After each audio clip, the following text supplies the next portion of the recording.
नमो भगवते वासुदेवाय। ज्येष्ठ मास कथा 13वां अध्याय। आज के अध्याय में हम सुनते हैं सगर पुत्रों के नाश का वर्णन।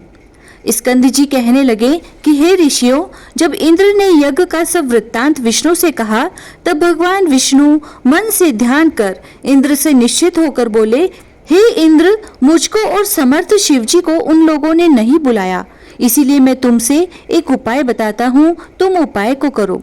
हे सुमत, मैं तुमको अदृश्य करने वाली विद्या देता हूँ।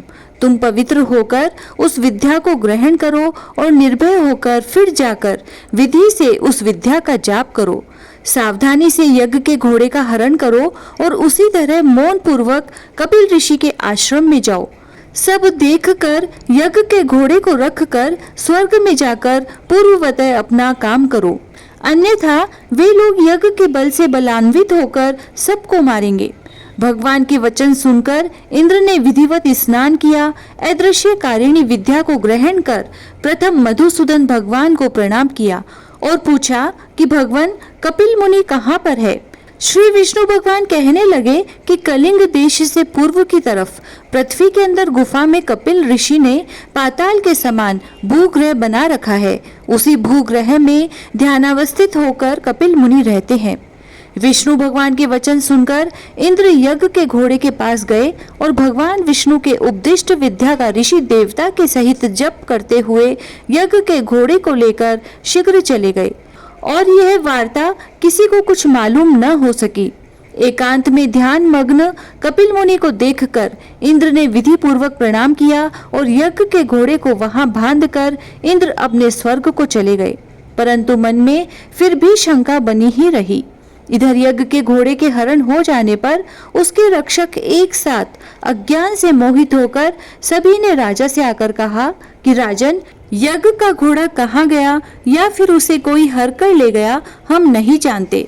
रक्षकों के वचन सुनकर सगर पुत्र यज्ञाश्व की खोज में 10 दिशाओं को गए। समस्त पृथ्वी तल के भाग को देखकर देवलोक देखने के लिए स्वर्ग को आए।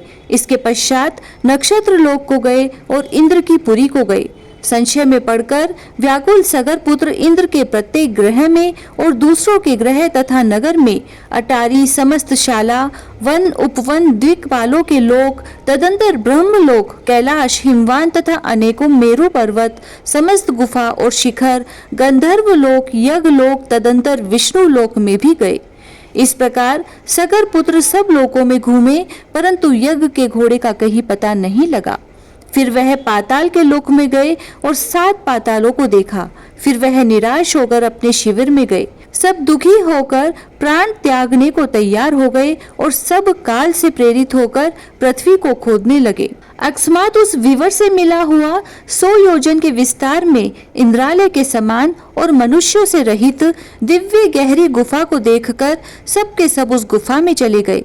वहां जाकर कमल की रस्सी से बंधा हुआ यज्ञ के घोड़े को देखा और वहां पर ध्यान में मग्न कपिल ऋषि को भी देखा, जो कि केवल मन से ही सृष्टि, संहार, श्राप, अनुग्रह करने वाले हैं।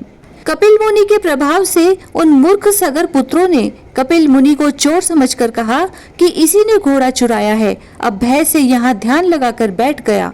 हम लोगों के भय से पृथ्वी के नीचे घर बनाकर ऋषि के समान बैठा है। इस दुष्ट को अच्छी तरह बांधकर राजा सगर के पास ले चलेंगे। यह कहकर उन शूरवीर सगर पुत्रों ने बड़ा कोलाहल किया और कपिल मुनि को बांध दिया तथा कुछ लोगों ने उन पर प्रहार भी किया। ध्यान को त्याग कर ज्यों ही कपिल मुनि ने उनकी ओर देखा, त्यों ही वे सगर के पुत्र कपिल मुनि की नेत्राग्नि से जलकर भस्म हो गए।